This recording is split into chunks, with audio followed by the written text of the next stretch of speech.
Okay, so today we're going to talk about three different things. So when you're trying to learn math, especially if you do it as an adult, which I did, you've got this big sort of network, like fish net of all different relations between different parts of math. And when if you come into it and you're not that familiar with it, what happens is you go to one node and you got like one shaky connection to a couple other nodes. And then over time, what happens is you gradually sort of build up this whole network of concepts that are all kind of related to each other.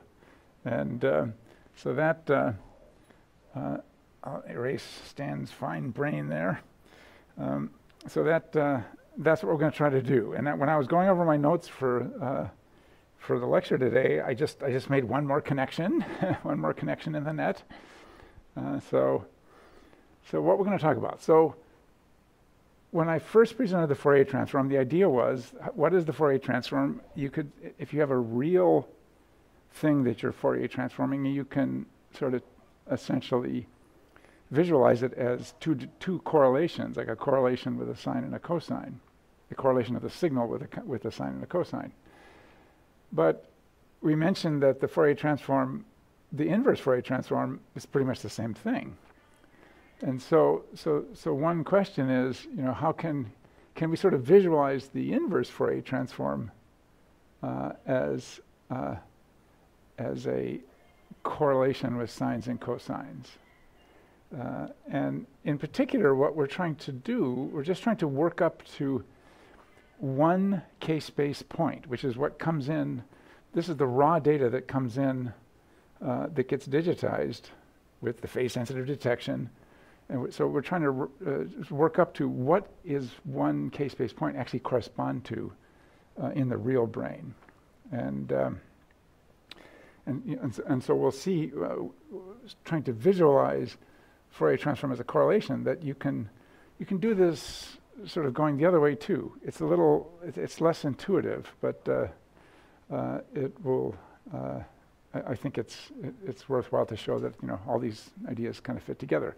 And in the process of doing that, we'll talk about like, why do you need 2 points in k-space to indicate a cosine or a sine? Because the MRI data is only one point in k-space. So during the main lecture today, we'll just talk about what is 1 point in k-space actually look like in the image. And then finally, we'll talk about some Fourier transform pairs, because there's a lot of functions. You have a function, and then you Fourier transform and you get something, and then you can sort of like go the other way, reverse it, and that are very useful. And when we talk about how you select a slice, or how you reconstruct an image, or interpolate an image, or there's a lot of different places where we're going to use some of these Fourier transform pairs, and so we'll just sort of go over some of the greatest hits of Fourier transform pairs. So starting off, sort of Fourier transform as a correlation. So what happens if we just have if that's 0 and we just have basically one single data point, and let's Fourier transform it. So say this could be either in k-space, or it could just be in x. So I'll just draw it out in x. So it could be either space or spatial frequency, or, time or temporal frequency. So say it's space, and so right at 0, you just have essentially only one data point. Now, what does that correspond to when we Fourier transform it? So just Fourier transform that. So you might already know that, like, if you just have a very brief impulse, that corresponds to all frequencies. But how do you sort of visualize that as a correlation? Well, let's imagine that we're correlating this thing with sines and cosines. So, so if we draw it out again over here, so here's that impulse at 0. So what does correlation mean? Correlation means take this thing and then try all different kinds of cosines and sines. Now let's just take any old cosine, so it looks like that. So what is the correlation between that spike and the cosine? Well, you can see that the spike is 0 everywhere else. You know, it's 0 everywhere else except the spike. So the only point that counts is right there. And so how do you calculate the correlation? It's just basically a dot product.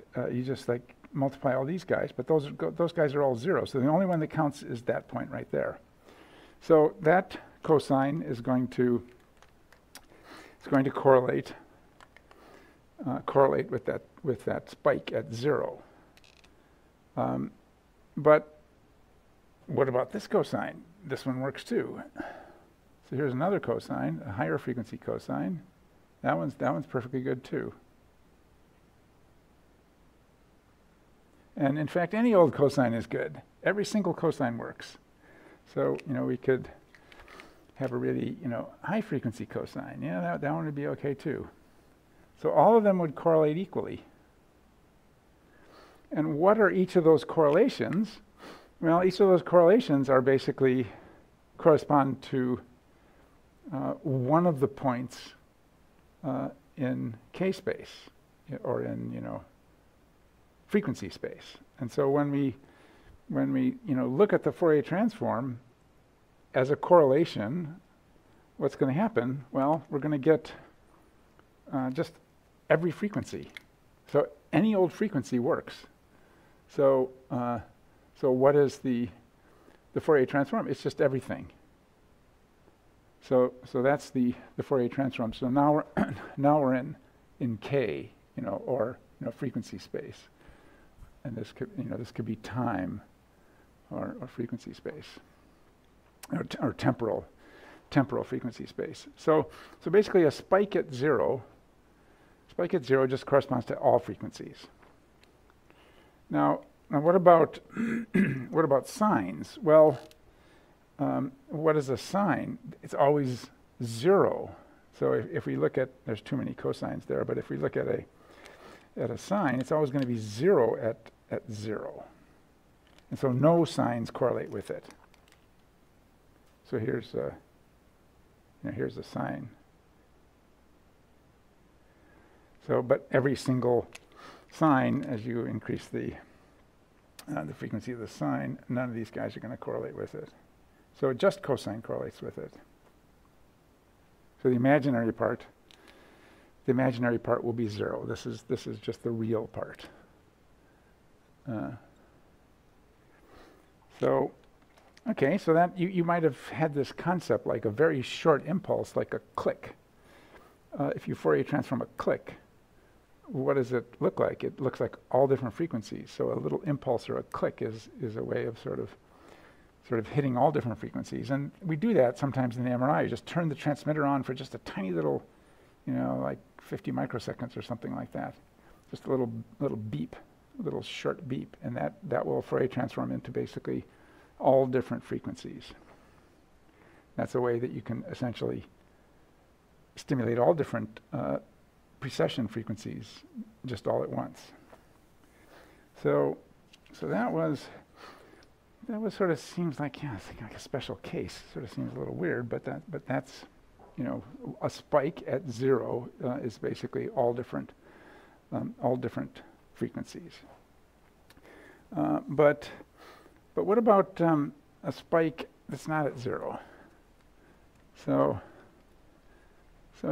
if we take a spike that's not at 0, and this year I'm going to spend more time drawing the cosine so that we can clearly see what's going on.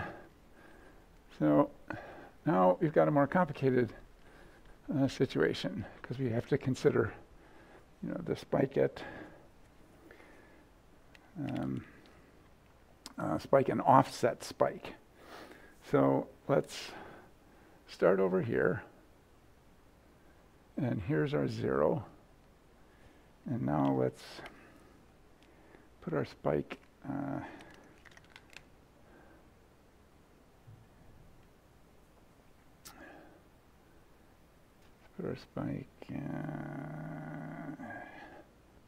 like about here.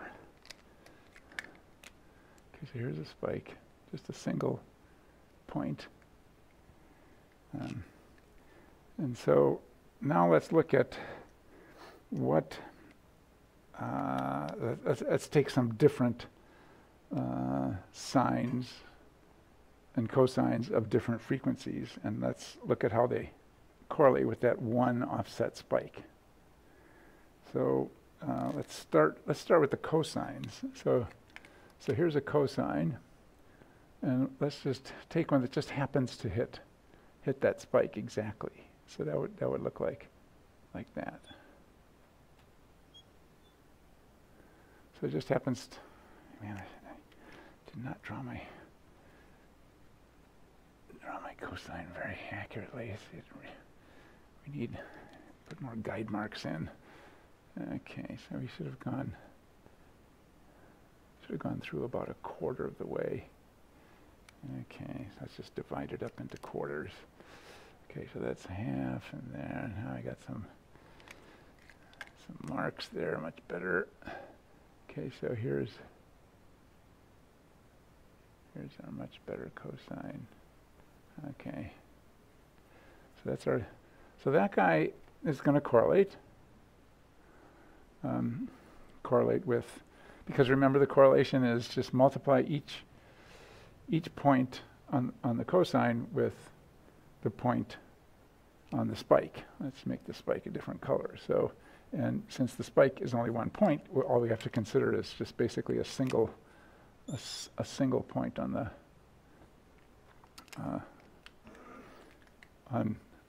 the cosine.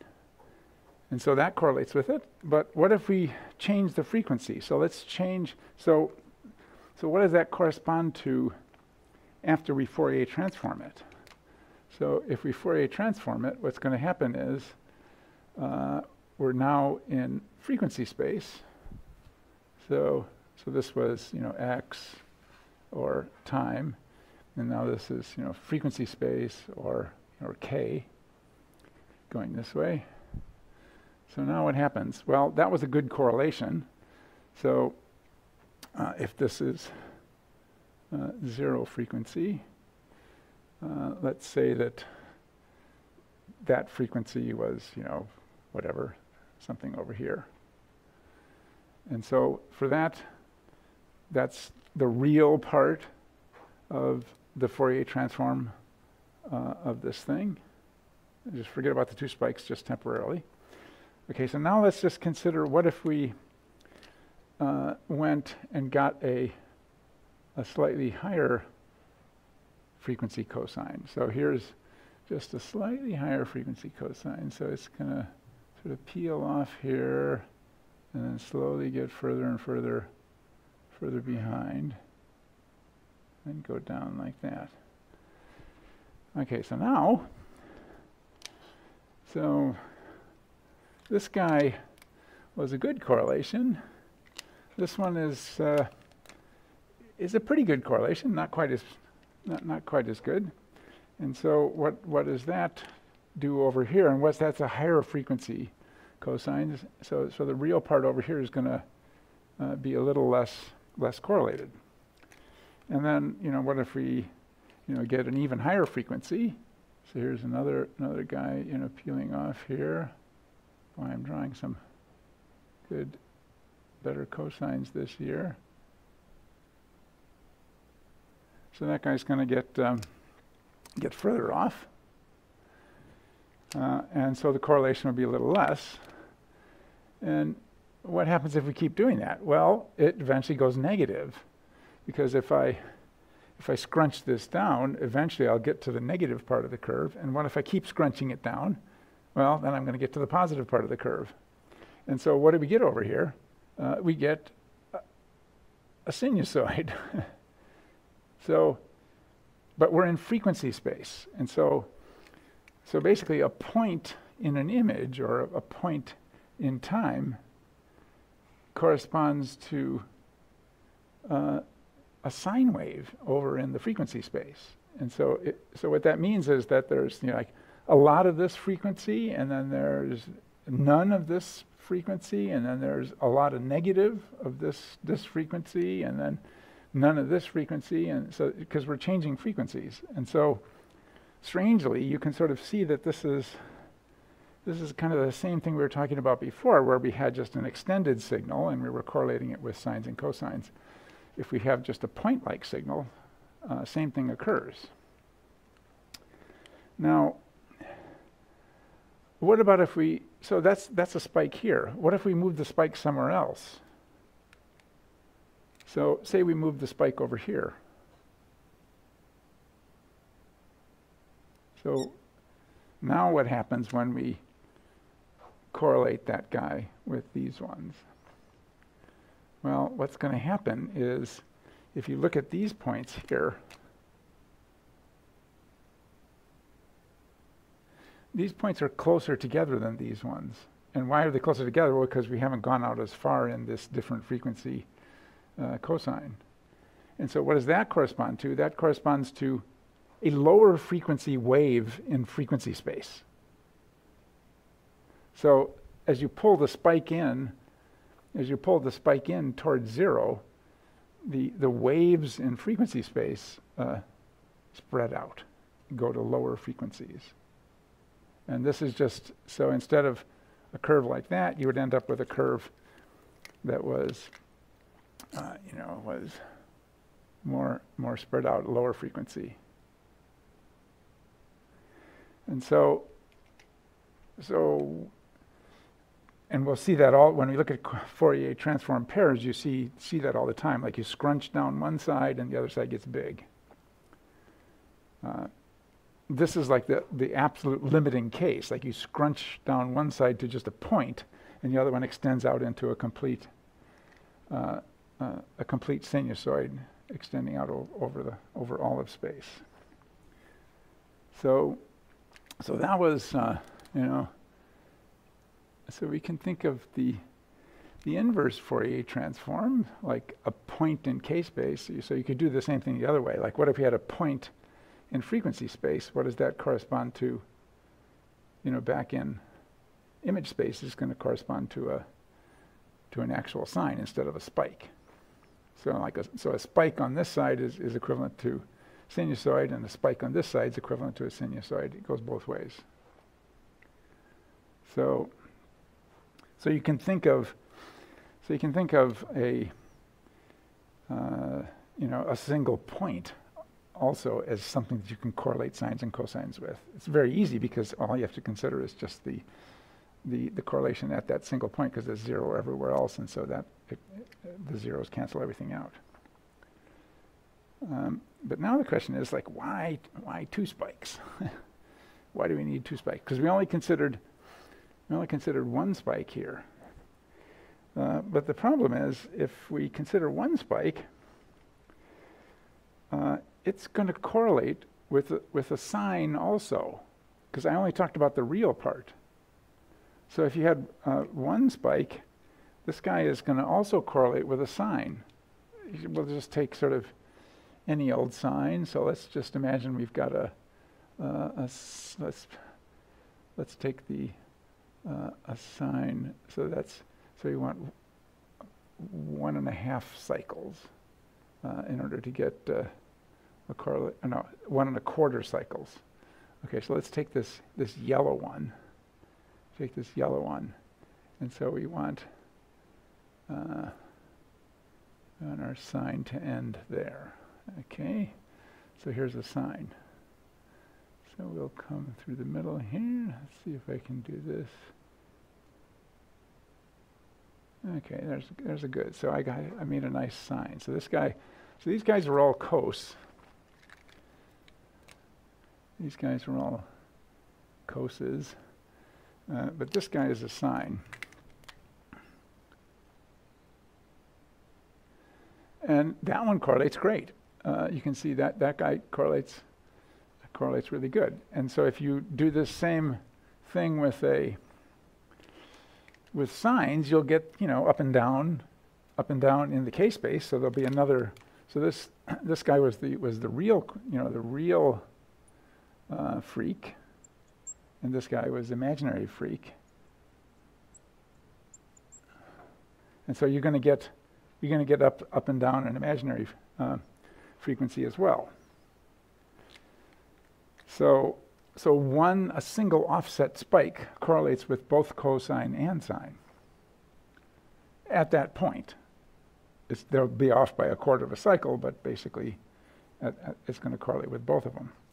So the question, so that's what we need the spike. That's what we need the two spikes for, to get rid of either the sine or the cosine. And so how does it get rid of it? Well, if we go back to you know, even and odd functions, so a cosine looks symmetrical around 0, and a sine, and that one was called an even function, and a cosine is not symmetrical. It's sort of anti-symmetrical around 0. And what does that mean? That means that if you go out a certain distance, in the case of a cosine, you get the same thing. If you go out a certain distance with a sine, you get the negative. So these two values are exactly the same, but they're just negative of each other. These ones are exactly the same. And so because of that, look what happens when we add another spike. So if we add another spike, then what's going to happen is we can sort of get rid of all the sines. So if we add one that's about here, and then add another one that's exactly the same distance in the negative frequency axis, or negative x-axis. You can either think of it as x or frequency. Then, so let's draw the first cosine that just was going exactly through there. So that guy's going to look like this. So, and it's going to go over that guy again. So that guy will correlate. It'll correlate twice. So there'll be a really good correlation in negative frequency and a really good correlation in positive frequency. If we change the frequency a little bit, the correlation would drop off because you're going to get this sinusoidal variation in frequency space. But now let's consider a sine. So if you consider a sine just at, say, at that same frequency, then what's going to happen is we're going to go like this, like this, like this, and go right through 0.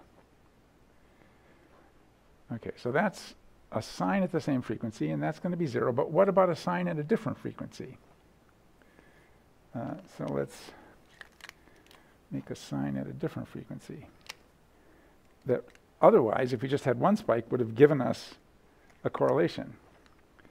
So this is a little harder to draw, but I'll try to draw this. So let's actually get a sine. Let's just do like a low frequency one that just happens to be. So we need it to be 1/4 of a cycle. So we should go like this. So here's our sine. It's a little higher frequency.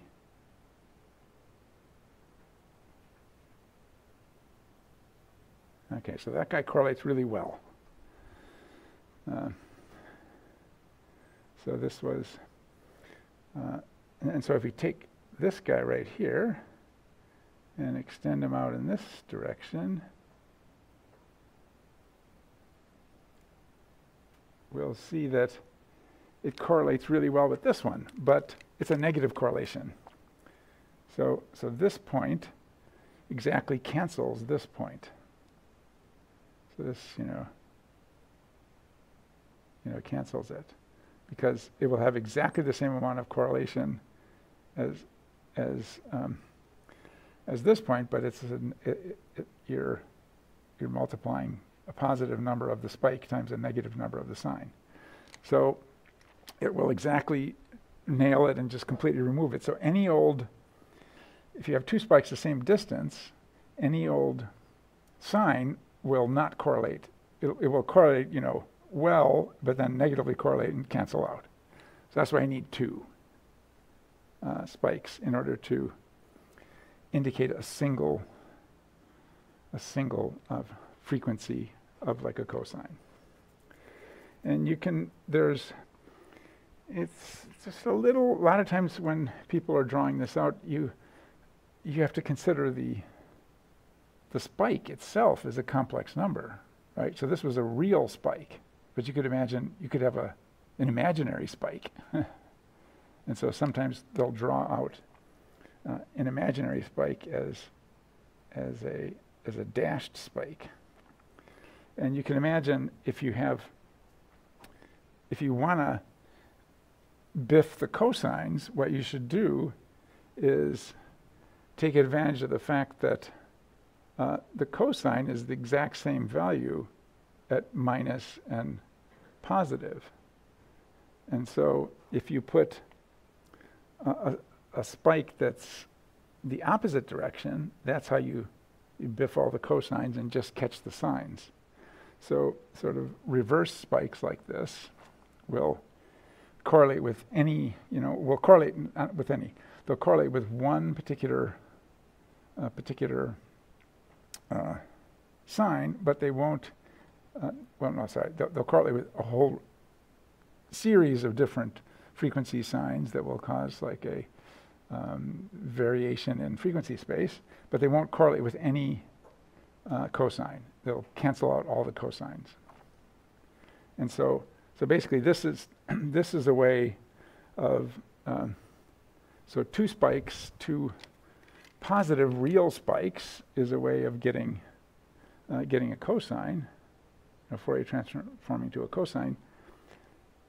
Two opposite imaginary spikes are a way of getting a sine.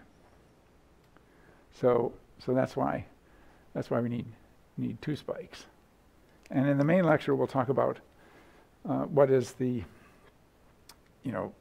one point actually look like. It's going to correlate with cosines and sines, and so we have to sort of think about that, because that's going to mean that it's irredeemably complex, because it's got a real part and an imaginary part, either in the frequency domain or in the image domain. Okay, so that was our thinking of either an inverse Fourier transform or just the Fourier transform of a single point as a correlation, but a single point in image or a single point in k-space, conversely,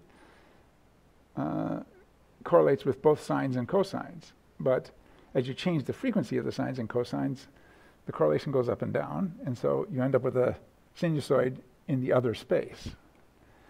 But you end up with two sinusoids in the other space because you've got the real and imaginary part if you only have one spike. But if you have two spikes, then we can sort of filter out the sines in this case, or if you have two opposite spikes, we can filter out the cosines and just correlate with any old sine, and with a varying correlation depending on what the exact frequency is.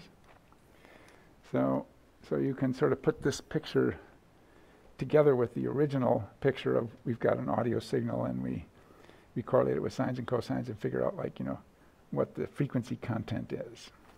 And that's my way I hang on to my little life preserver at the beginning to sort of understand how this all works. Okay, so that was spikes and sines and cosines. So now let's just actually go over a bunch of, not a bunch, maybe four, Fourier transform pairs, just with equations, because in some simple cases we can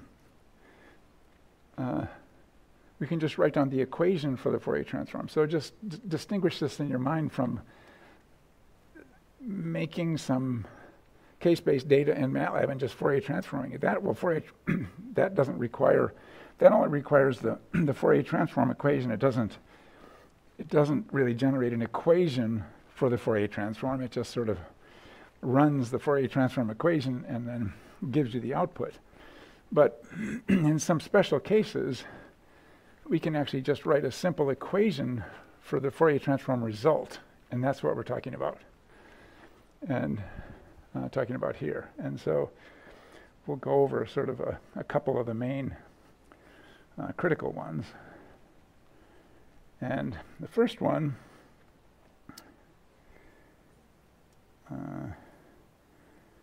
so just to summarize what we had before, and what we had before was that if if you have a cosine that Fourier transforms to two spikes, and if you move them closer to 0, it spreads out the frequency. And if you have a, alternatively, if you've got two spikes, that corresponds to your Fourier transform. That then you'll get a cosine on the other side, and then you have the same thing with a sine. So if you have a sine, that will Fourier transform to two sort of opposite spikes, and vice versa. If you've got two opposite spikes, that Fourier transforms to a sine like that. There's the 0. Okay, so those are the ones that we talked about already. And so now let's consider another one that's very commonly used, which is the sinc function. So what is the sinc function? So if we start off, let's just start off sort of on the image side. So say here's our image. Just a 1D image, just 1D. So if that's our image, then what does the image look like? So this is a very specific kind of image, which is a boxcar, a little boxcar like that. And it has, the parameter in the boxcar is the width of it. And it's around 0. And again, this could either be, this could either be x, but it could also be time like that. So something happens a little bit before time 0, negative time, negative and positive time, and then it continues to positive time. So that's a boxcar. So that one is called, sometimes that's called a rect function, rectangle function. And it's a function of, this means make a rectangle with x being the variable and width being a constant. So width is a constant that just tells you how wide that rectangle is. So what happens if we Fourier transform that? So if you Fourier transform that, what you get is you get a very specific looking function called a sinc function. And I heard sinc, but I never knew what it meant. So it means a sine cardinal function. I don't know what the significance of that is, but that's actually what sinc means, S-I-N-C. So this is our Fourier transform of image, which happens to be like a rectangle.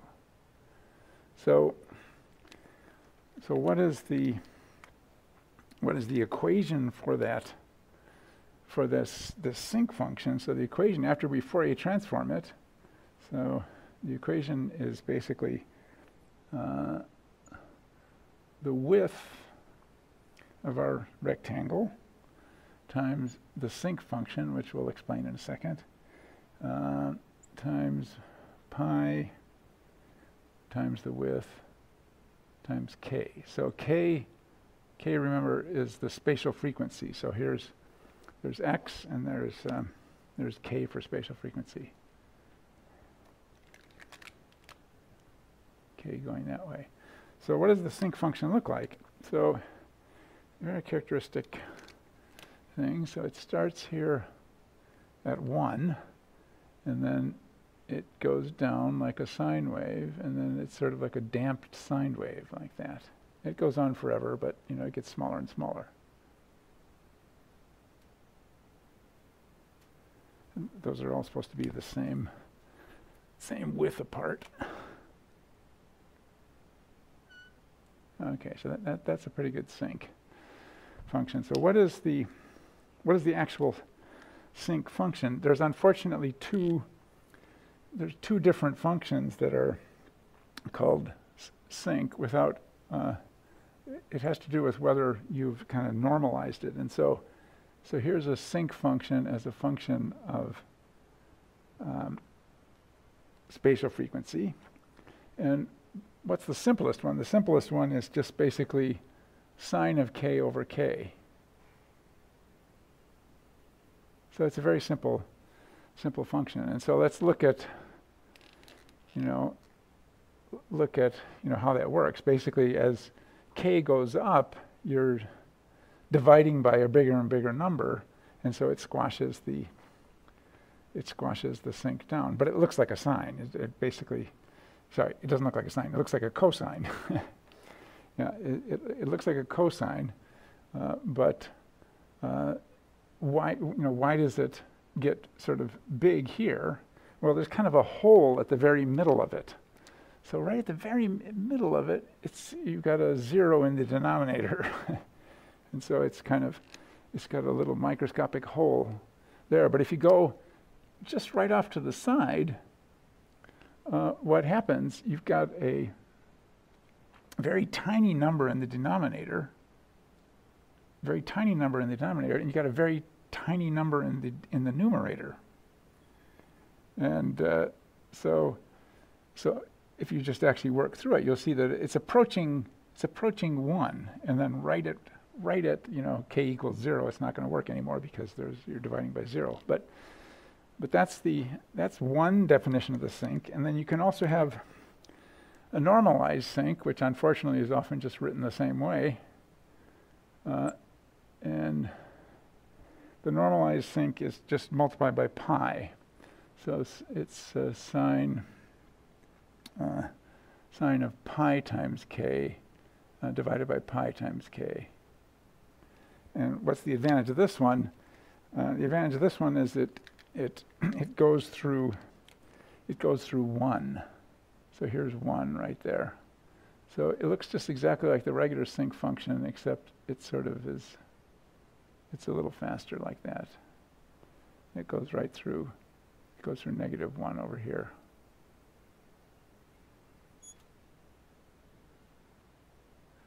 So I wrote out this one was the non-normalized sync, and so it's got the pi in it.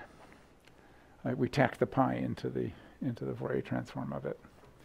But this is a Fourier transform pair, so it will go, that's ft that way, and ft minus this way. It goes either way. So if you have something that looks like a sync in the image, that will Fourier transform to a little clunk in the frequency domain, and we're going to use that when we talk about how do we do a slice select pulse. We want to sort of emit a little band of frequencies, a little narrow band of frequencies, like a little rectangle of frequencies. And how do we do that? Well, we use it the other way around. We take a sync in the time domain, play out a sync in the time domain. Remember how I always draw the RF pulses that look like that? That's time.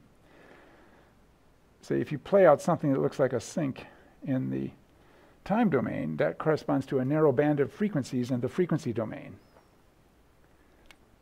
So this is So this, the sinc function is heavily used. And you can see, like all Fourier transforms, it has Fourier transform pairs. It has this property that the width is in the denominator here, and the width is in the numerator here. And so what that means is if you make a wider sinc, a wider rectangle like this, what is that going to Fourier transform to? It'll Fourier transform to a narrower sinc. So when we look at that Fourier transform, what you'll end up with is a much narrower sinc that looks like this.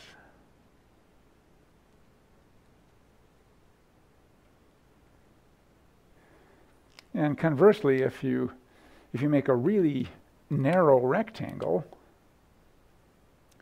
so if I make a little narrow rectangle like that, that's going to transform to a wider sinc, a wider and wider sinc, and you can think of it as kind of like, so this is a very wide, it doesn't even look like a sinc. So you can sort of imagine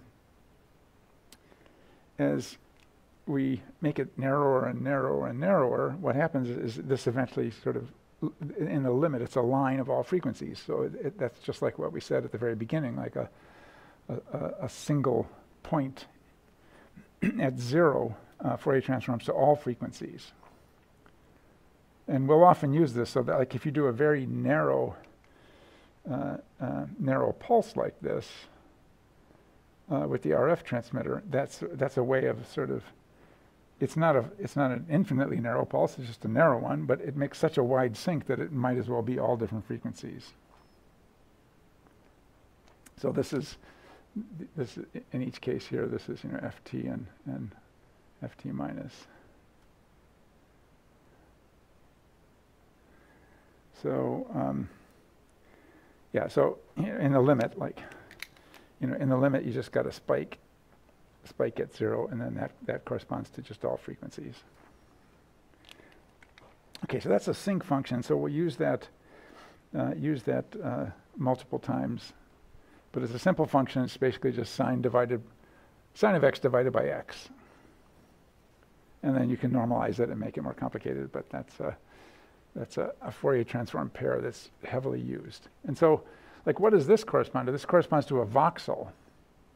So that's one way of thinking about it. So this is a little voxel, like, it's got sharp edges in the image domain. And so what does that correspond to in the frequency domain? It actually corresponds to a sinc function in K-space.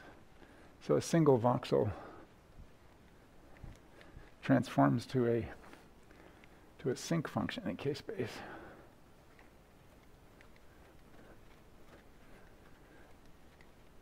Okay, so we'll then talk about a Gaussian. So a Gaussian is another kind of Fourier transform pair. And a Gaussian, Gaussians are special. Everybody wants the world to be Gaussian. So we can do standard deviations and have all different kinds of things like that. It turns out the Gaussian is very special when it comes to the Fourier transform as well. And the special thing about the Gaussian is that if you take a Gaussian and Fourier transform it, what do you get? A Gaussian. So it's a magical function. So so this is, FT going that way, FT minus going this way. So what is the equation there? So what is a Gaussian first? So remember we have, e to the minus x or minus t. What is that?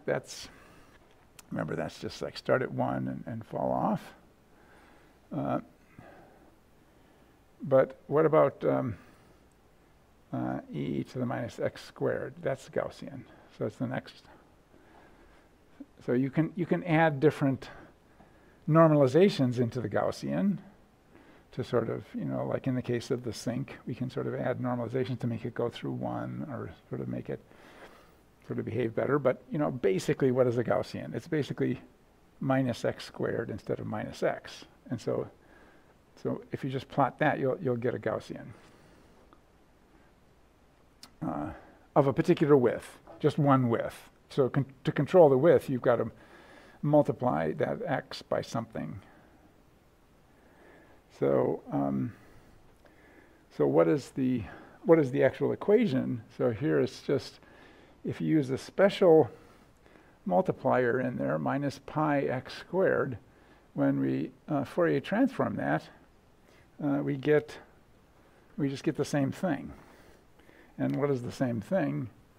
So this equation here is in k, so it's minus pi times k squared, because this is frequency, and this guy was, you know, x. So that one just happens to be just exactly identical. But if you need one that's adjustable, like an adjustable Gaussian, then we need a little bit more complicated equation, which is e to the minus, well, let's put up, so if here's our Gaussian and we've got some parameter that describes how wide the Gaussian is, then we can build that into the equation. So that would be e to the minus a x squared. And so you can look at how, fiddle around in MATLAB, so if you multiply the x by something, that's going to actually expand the Gaussian. So, and when we Fourier transform this guy, what do we get? We get something that has the same kind of in the denominator on one side, in the numerator on the other side. So this one is a little more complicated because of some of the normalization. We got pi over the width, and so the width is in the denominator on this side, times e to the minus pi squared k squared, like x squared, over a in the denominator again. And so what does that mean? So that means that it means the same thing that all the other Fourier transform pairs do. So if we have a narrow Gaussian, that Fourier transforms to a wide Gaussian. And if we've got like a wider Gaussian, you know, that Fourier transforms to a narrower Gaussian. And so this is also used in the scanner. So this is one of the kinds of RF pulses that you can do in the scanner, and it's kind of well behaved because it's relatively easy to sort of generate a nice Gaussian. Just doesn't have as many ripples as the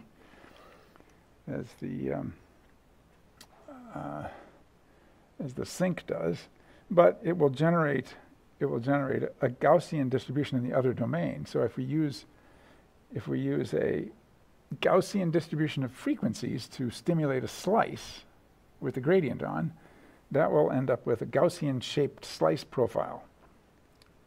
So what will happen is, like you imagine here's a slice. So normally you like to think of the slice as it's the same brightness throughout the thickness of the slice. That would be like if you had a little rectangle function. But what if we had a Gaussian instead? So if you had a Gaussian instead, what would happen is you'd end up with a slice that was getting a lot of data from the middle, and then it was not quite so stimulated at the edge. But because it's very easy to generate a Gaussian and have other pleasant properties, you sometimes do that. So instead of using a sink distribution of over time, you use a Gaussian distribution over time that transforms to a Gaussian distribution of frequencies instead of like a boxcar distribution of frequencies. Okay, and then in the last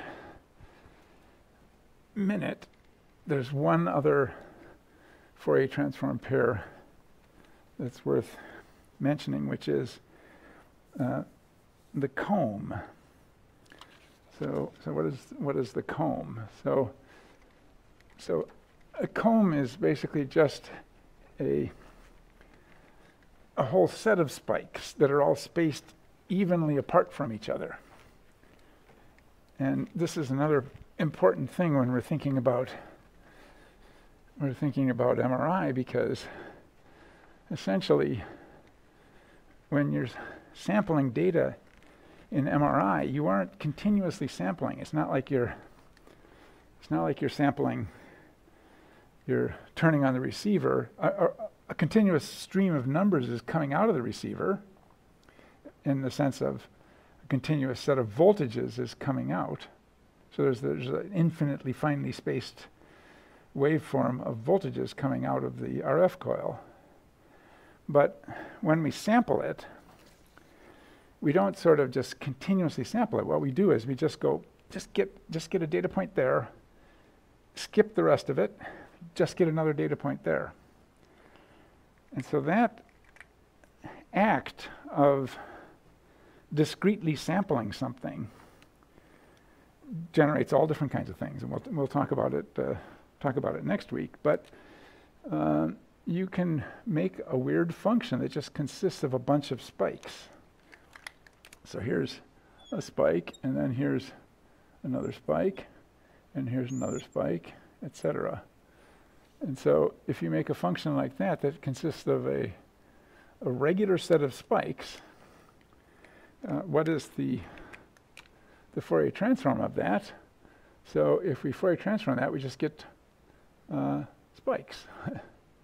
So the Fourier transform of that is basically a whole series of spikes. So and they're spaced the same distance. I wrote out the equations in the notes. I won't write out the equations here. You can write out an equation that will generate all these spikes. And so these guys are all spaced the same distance apart, and it works just like any old Fourier transform. So if you scrunch these guys, so on this side, if I scrunch these guys and make them tighter, then they spread out on the opposite side. So the farther apart I move these, the closer those guys get. So if I do, if I scrunch these guys in, that Fourier transforms to spread out ones on this side. And you can see that's another way of sort of thinking about how we get to, a uniform distribution. Because if you sort of keep going and sampling faster and faster and faster until you completely sample every infinitely small point, what do you get? Well, eventually you just get one spike. And so these spikes spread out further and further until you just got one spike, and then that sort of corresponds to one spike Fourier transforming into all frequencies, or vice versa. So this guy is sometimes, there's different ways of writing it. Like there's another one that I can't remember. Does it look like? No, that's a different one. No, I think maybe like that. They might use that. So there's some different things, but sometimes it's just written out as comb. So like comb of X, and then you would get another comb over here, but with some additional parameters in it. So it's kind of the same as the other Fourier transforms, like sort of wide on this side gets narrower, narrower on this side, it gets wide. And this one's very relevant because this is how you collect your data. Basically, you collect your data as a bunch of instantaneous samples spaced out in time of a continuous thing. And so then we have to consider, like, when we do that, what does it do? It's going to transform to multiple spikes over here, and that causes problems for us. These are actual replicas of the spike, basically. And that happens with an image. So when we do these discrete sampling, what does it do? It actually creates multiple copies of the image. So we'll go over that later. So any final questions on sort of more advanced Fourier transform pairs? I'll look okay. Okay, Stan, I think we'll stop recording before we go over.